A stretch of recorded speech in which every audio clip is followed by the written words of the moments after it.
হাইকোর্টের পূর্ণাঙ্গ রায় প্রকাশ তত্ত্বাবধায়ক সরকারকে ফিরছে। এক কথায় যদি বলি যে এই রায়টি প্রকাশ হবার ফলে আমাদের সংবিধানে ত্রয়োদশ সংশোধনের মাধ্যমে 1996 সালে তত্ত্বাবধায়ক সরকারের যে বিধানটি যুক্ত করা হয়েছিল সেই বিধানটি আবারও বলবৎ হবে। যারা তত্ত্বাবধায়ক সরকার নিয়ে ষড়যন্ত্র করেছিল, বিএনপি, জামাত এবং কিছু বিশিষ্ট ব্যক্তি, সাধারণ মানুষ হাইকোর্টে একটি রিট করেছিল এবং আপিল বিভাগেও একটি রিভিউ আছে, এখনো পর্যন্ত সেটি ঝুলে আছে। তবে গতকালকে হাইকোর্টের পূর্ণাঙ্গ রায়টি প্রকাশ হয়েছে। পঞ্চদশ সংশোধনীর কয়েকটা ধারা বাতিল করে এর মধ্যে খুব উল্লেখযোগ্য একটি ধারা হচ্ছে তত্ত্বাবধায়ক সরকার ব্যবস্থা পুনর্বহালের ধারা। পঞ্চদশ সংশোধনীর মাধ্যমে যে তত্ত্বাবধায়ক সরকার ব্যবস্থাটি বাতিল করা হয়েছিল সেই ব্যবস্থাটি আবারও পুনর্বহাল করবার একটি পূর্ণাঙ্গ রায় প্রকাশ হয়েছে। এই রায়ের ফলে এখন যদি সরকার যদি চায় যে তত্ত্বাবধায়ক সরকার পুনর্বহাল করবে, এখন যে কোনো মুহূর্তে তত্ত্বাবধায়ক সরকার পুনর্বহাল করতে পারে।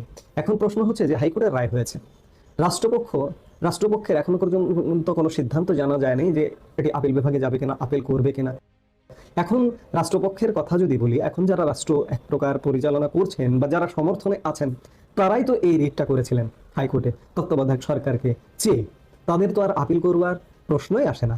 সেই জায়গায় এখন সেই তত্ত্বাবধায়ক সরকার ব্যবস্থা ফিরে আসতে পারে এবং আপিল বিভাগে একটা রিভিউ এখনো পর্যন্ত ঝুলন্ত আছে, সেটিও তত্ত্বাবধায়ক সরকার ব্যবস্থা ফেরানোর পক্ষে নিশ্চয়ই আসবে। সেটি ফেরানোর আগে হাইকোর্টের এই রায়কে কেন্দ্র করে, যেহেতু রায়টা প্রকাশিত হয়েছে, চাইলে তত্ত্বাবধায়ক সরকার, 3 মাসের তত্ত্বাবধায়ক সরকার আমাদের সংবিধানে ত্রয়োদশ সংশোধনের মাধ্যমে 1996 সালে যে বিধানটি রাখা হয়েছিল সেই বিধানটির এগেনস্টে তত্ত্বাবধায়ক সরকার ব্যবস্থা চালু করা যেতে পারে।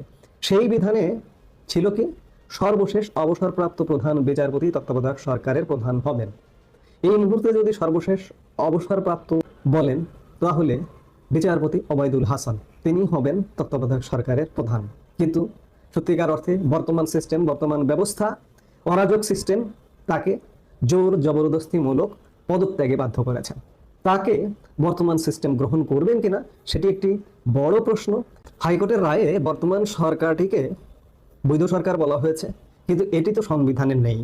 সংবিধান অনুযায়ী সরকার করতে হলে তাহলে আমার সর্বশেষ অবসরপ্রাপ্ত প্রধান বিচারপতিকে দিয়েই প্রধান উপদেষ্টা বানিয়ে 3 মাসের জন্য, 90 দিনের জন্য একটি তত্ত্বাবধায়ক সরকার ব্যবস্থা কায়েম করতে হবে। এখন দেখার বিষয়, আমরা অনেক কিছু নিয়মের মধ্যে থাকছি না, থাকতে পারছি না। এখন দেখার বিষয় যে বর্তমান এখন যারা রাষ্ট্রের দায়িত্বে আছেন, তারা সংবিধানের আলোকে, হাইকোর্টের রায়ের আলোকে এবং ঝুলন্ত আছে আপিল বিভাগের যে রিভিউ আবেদনটি, সেগুলো পর্যালোচনা করে একটি তত্ত্বাবধায়ক সরকার 3 মাসের বা 90 দিনের জন্য করে কিনা সেটি দেখার বিষয়। প্রথম প্রশ্নটি হচ্ছে, আওয়ামী লীগকে বাদ দিয়ে যদি নির্বাচন হয় তাহলে কি দেশে সংঘর্ষ বা গৃহযুদ্ধের মতো পরিস্থিতি তৈরি হতে পারে কিনা। দ্বিতীয় প্রশ্নটি হচ্ছে, আওয়ামী লীগ কি বাধা পেরিয়ে রাস্তায় নামবে। এবং সর্বশেষ প্রশ্নটি হচ্ছে, যদি অন্য কোনো দল সরকারে আসে তাহলে আওয়ামী লীগের সঙ্গে তাদের সংঘর্ষ অনিবার্য হবে কিনা। এই প্রশ্নগুলো এখন শুধু সাংবাদিক কিংবা বিশ্লেষকের আলোচনায় না, বরং রাজপথ থেকে রাষ্ট্রপতির অফিস পর্যন্ত গুঞ্জন তুলেছে। আওয়ামী লীগ যদি কোনো নির্বাচনে অংশগ্রহণ করতে না পারে, সেটা আইনগত নিষেধাজ্ঞার কারণে হোক, রাজনৈতিক বিচ্ছিন্নতা বা আন্তর্জাতিক চাপের কারণে হোক, তাহলে তা কোনো সাধারণ ঘটনা হবে না। আওয়ামী লীগ এখনো দেশের সবচেয়ে সাংগঠনিকভাবে শক্তিশালী দল। এদের যেমন আছে বিরাট মাঠ পর্যায়ের কাঠামো, ছাত্রলীগ, যুবলীগ সহ অঙ্গ সংগঠন, একইভাবে রয়েছে বিশাল জনসমর্থন। এবং ইম্পর্টেন্টলি এদের বেশ কিছু সাংবাদিক, ব্যবসায়ী ও প্রশাসনিক বন্ধু রয়েছে। তাদের বাদ দিয়ে কোনো নির্বাচন হলে সেটিকে তারা রাজনৈতিক হত্যাকাণ্ড হিসাবেই তুলে ধরবে। আর ইতিহাস বলে তারা এই বিষয়টাতেই সব থেকে বেশি আন্দোলন করে, সংঘর্ষ করে, মাঠ দখলে নামে। আর সেই সময়ে এই দল শুধু প্রেস কনফারেন্স করে বসে থাকে না। আর যদি নির্বাচন হয় এবং আওয়ামী লীগ না থাকে, তাহলে যারা ক্ষমতায় যাবে তাদের শুরু থেকেই অবৈধ আখ্যা দেবে তারা। যার ফলাফল এসে দাঁড়াবে সাংবিধানিকভাবে নির্বাচিত সরকারকে সড়কে অবৈধ দেখানোর চেষ্টা, গণ অসহযোগ, প্রশাসনিক অচলাবস্থা। পরিস্থিতি হাতের বাইরে গেলে সেটা সরাসরি সংঘর্ষ এবং সেখান থেকে ধীরে ধীরে আংশিক গৃহযুদ্ধমুখী ছায়ার বাস্তবতা। আওয়ামী লীগ যখন বিরোধী দলে থাকে, তাদের আন্দোলন হয় সাধারণত 3 ধাপে: সংগঠন পুনরায় সক্রিয় করা, অংশগ্রহণমূলক প্রতিরোধ, পুলিশ প্রশাসন আদালতের মুখোমুখি হওয়া, এবং সর্বশেষ সম্পূর্ণ অবরোধ, ধর্মঘট এবং রাজপথ কেন্দ্রিক সংঘর্ষ। 1994 সাল থেকে 1996 পর্যন্ত কেয়ারটেকার আন্দোলন, 2007-এ ইমার্জেন্সি পরিস্থিতির পর দল পুনর্গঠন, এবং সর্বশেষ 2014 সালের একতরফা নির্বাচনের সময় তারা কিন্তু ভোট বর্জন করেনি, বাধা দিয়ে মাঠ দখলে রেখেছিল। তাই ধরে নেওয়া যায়, আওয়ামী লীগ যদি কোনো কারণে নির্বাচন থেকে বাদ পড়ে, তাহলে তারা নিঃসন্দেহে বৃহৎ রাজনৈতিক আন্দোলন গড়ে তুলবে। এটা কি শান্তিপূর্ণ হবে? অতীত ইতিহাস বলছে না, সেটি সহজে শান্তিপূর্ণ থাকে না। ধরে নিই একটি নির্বাচন অনুষ্ঠিত হলো আওয়ামী লীগ ছাড়াই এবং নতুন রাজনৈতিক জোট ক্ষমতায় এলো। তাহলে প্রথম চ্যালেঞ্জ কি হবে? প্রথম চ্যালেঞ্জ হবে এই সরকারকে আওয়ামী লীগ মেনে নেবে কিনা সেই বিষয়টি। দ্বিতীয় চ্যালেঞ্জ হবে এই সরকার কি রাজনৈতিকভাবে আওয়ামী লীগকে বাধাহীন মাঠে ফিরতে দেবে কিনা। আমি মনে করি আওয়ামী লীগ প্রথম দিন থেকেই এই সরকারকে চক্রান্তের ফল, অভ্যুত্থানের সরকার, বিদেশি পুতুল ইত্যাদি ইত্যাদি বলে প্রচারণা চালাবে, যা বর্তমানে পতনের পর তারা করছে অন্তর্বর্তীকালীন সরকারের সাথে। তারা ইউনিয়ন ভিত্তিক আক্রমণ, প্রশাসনিক বাধা ও সামাজিক প্রতিরোধের কৌশলে নেবে। নতুন সরকারকে তারা ঘায়েল করার পরিকল্পনায় রাজপথে সংঘাতে নামবে। তাহলে দেখা যাচ্ছে এই নতুন সরকার নিজেকে বাঁচাতে বলা যায় যুদ্ধের প্রস্তুতি নিয়েই পথ চলতে হবে। এখানে সেনাবাহিনীর অবস্থান খুবই গুরুত্বপূর্ণ, কারণ রাজনৈতিক সংঘর্ষ যখন সীমা ছাড়িয়ে যায় তখন সেনাবাহিনী যদি হস্তক্ষেপ করে তাহলে বাংলাদেশের রাজনীতিতে নতুন অধ্যায় শুরু হয়ে যেতে পারে, যেটা 2007-এর মতো হলেও এবার হয়তো আর সুশীল সরকার দিয়ে সামাল দেওয়া যাবে না। আবার সেনাবাহিনী যদি নিরপেক্ষ থাকে তাহলেও পরিস্থিতি ভয়াবহ হয়ে উঠতে পারে, কারণ তখন সংঘর্ষ হবে এক পক্ষের প্রতিরোধ ও অপর পক্ষের কর্তৃত্বের টানাপোড়েনে, যার ফলে হতে পারে দীর্ঘস্থায়ী সহিংসতা। সুতরাং আওয়ামী লীগ ছাড়া নির্বাচন, একে রাজনৈতিকভাবে কেউই সহজে মেনে নেবে না। আওয়ামী লীগও বিষয়টি ঘর বসা সহ্য করবে না। সংঘর্ষ হবেই, মাঠে, প্রশাসনে, মিডিয়াতে। এমনকি সেই সংঘর্ষ আন্তর্জাতিক পরিসরেও বর্তমান সময়কার মতো ছড়িয়ে যেতে পারে। আর যদি এই সংঘর্ষ দীর্ঘায়িত হয় তবে আংশিক গৃহযুদ্ধের মতো পরিস্থিতি হতে খুব একটা সময় লাগবে না। এই অবস্থায় সবচেয়ে গুরুত্বপূর্ণ ভূমিকা রাখবে আন্তর্জাতিক শক্তিগুলো, সেনাবাহিনী এবং অন্তর্বর্তীকালীন সরকারের বর্তমান চরিত্র। আপনারা কি মনে করেন আওয়ামী লীগ বাদে নির্বাচন কি গ্রহণযোগ্য হবে? আর আওয়ামী লীগ বাদে যদি নির্বাচন হয় তাহলে সেই সরকার কি কোনোভাবে টিকবে নাকি সত্যি সংঘর্ষ হবে? রাষ্ট্রপতি মোহাম্মদ শাহাবুদ্দিন ক্যান্টনমেন্টে গিয়েছিলেন এটি অনুষ্ঠানের প্রধান অতিথি হয়ে। সেখানে তিনি ভাষণও দিয়েছেন, বক্তব্য দিয়েছেন। নিশ্চয়ই আমরা এটুকু বলতে পারি যে ক্যান্টনমেন্টে তার এই যাওয়া, সেখানে একটি অনুষ্ঠানে বক্তব্য দেওয়া, এটি এই মুহূর্তে অনেক দিক থেকে অনেক কিছু ইঙ্গিত করে। ইঙ্গিত দেয় তার এই যে ক্যান্টনমেন্টে যাওয়ার বিষয়টি। কেন বলছিলাম? তার কারণ হচ্ছে গত এক বছরের মধ্যে, প্রায় এক বছরের মধ্যে প্রকাশ্যে বলা যেতে পারে তাকে এই প্রথমবারের মধ্যে দেখা গেল। গত প্রায় 11 মাসের মধ্যেও তিনি ক্যান্টনমেন্টে প্রথমবারের জন্য গেলেন। গত 11 মাসের মধ্যে তার কণ্ঠ আমরা প্রকাশ্যে শুনলাম।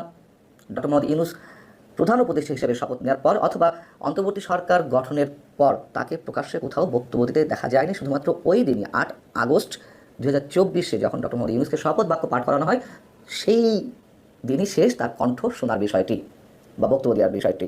এখন বিষয়টা হচ্ছে যে আমরা দেখেছিলাম তাকে শহীদ দিবস এবং বিজয় দিবসে শুধুমাত্র প্রকাশ্যে শহীদদের উদ্দেশ্যে শ্রদ্ধা জানাতে শহীদ মিনারে এবং স্মৃতিসৌধে, এর বাইরে আর তাকে দেখা যায়নি। তিনি কার্যত এক ধরনের গৃহবন্দী অবস্থাতেই আছেন এরকম অনেকে বলেন। তিনি কোথায় গিয়েছিলেন? তিনি গিয়েছিলেন পিজিআর, প্রেসিডেন্ট গার্ড রেজিমেন্টের প্রতিষ্ঠাবার্ষিকী অনুষ্ঠানে।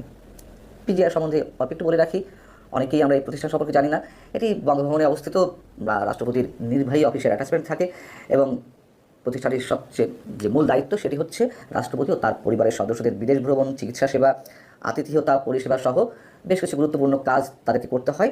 এবং এই বাহিনীর প্রধান বা প্রতিষ্ঠানের প্রধান হচ্ছেন একজন মেজর জেনারেল পদমর্যাদার সামরিক কর্মকর্তা, যিনি রাষ্ট্রপতির সামরিক সচিব হিসেবে দায়িত্ব পালন করেন। এবং রাষ্ট্রপতির সামরিক সচিবের স্ট্যাটাস অথবা পিজিআরের প্রধানের স্ট্যাটাসটি হচ্ছে মার্কিন যুক্তরাষ্ট্রের হোয়াইট হাউসের সামরিক অফিসারের সমতুল্য। এখন পিজিআরের এই অনুষ্ঠানটি, প্রতিষ্ঠাবার্ষিকী অনুষ্ঠানটি সাধারণত 2 দিন হয়ে থাকে। অন্যান্য বছর 2 দিন হয়ে থাকে, এইবার একদিনই হলো। অন্যান্য বছর যে 2 দিন হয়ে থাকে তার একদিন প্রধান অতিথি হিসেবে উপস্থিত থাকেন রাষ্ট্রপতি, আর একদিন উপস্থিত থাকেন প্রধানমন্ত্রী অথবা প্রধান উপদেষ্টা। এবার কিন্তু সেটি হয়নি। আর পিজিআরের প্রতিষ্ঠাবার্ষিকী 5 জুলাই হলেও এবার 7 জুলাই এই প্রতিষ্ঠাবার্ষিকী অনুষ্ঠান অনুষ্ঠিত হয়েছে। এটি অবশ্য তেমন কোনো বিষয় না, 2-1 দিন আগে পরে বার্ষিকীর অনুষ্ঠানগুলো হতেই পারে। সেখানে 3 বাহিনীর প্রধান উপস্থিত ছিলেন। সেনাপ্রধান জেনারেল ওয়াকারুজ্জামান নিজে তাকে অভ্যর্থনা জানান, রাষ্ট্রপতিকে অভ্যর্থনা জানিয়েছেন। আরেকটি কি, মুক্তিযুদ্ধের বীর শহীদদের প্রতি তিনি শ্রদ্ধা, বনতচিত্তে শ্রদ্ধা জানিয়েছেন, তাদেরকে স্মরণ করেছেন। যখন মুক্তিযোদ্ধাদের বদলে অন্য অনেককে উঁচু করে দেখানোর একটি চেষ্টা চলছে, 71-এর স্থানে অন্য কোনো কিছুকে রিপ্লেস করার চেষ্টা করা হচ্ছে, 71-এর ইতিহাস, 71-এর স্মৃতির জন্য আমাদের মহান মুক্তিযুদ্ধের যে স্মারকগুলো সেগুলো যে একের পর এক মুছে ফেলা হচ্ছে, ধ্বংস করে দেওয়া হচ্ছে, সেই মুহূর্তে শুধুমাত্র মুক্তিযুদ্ধের শহীদদের স্মরণ করা, এটি অন্তত আমার কাছে সিগনিফিক্যান্ট মেসেজ। আরও যা যা কিছু উল্লেখ করলাম এর মধ্য দিয়ে আপনারা মেসেজ খুঁজে নেওয়ার চেষ্টা করতে পারেন।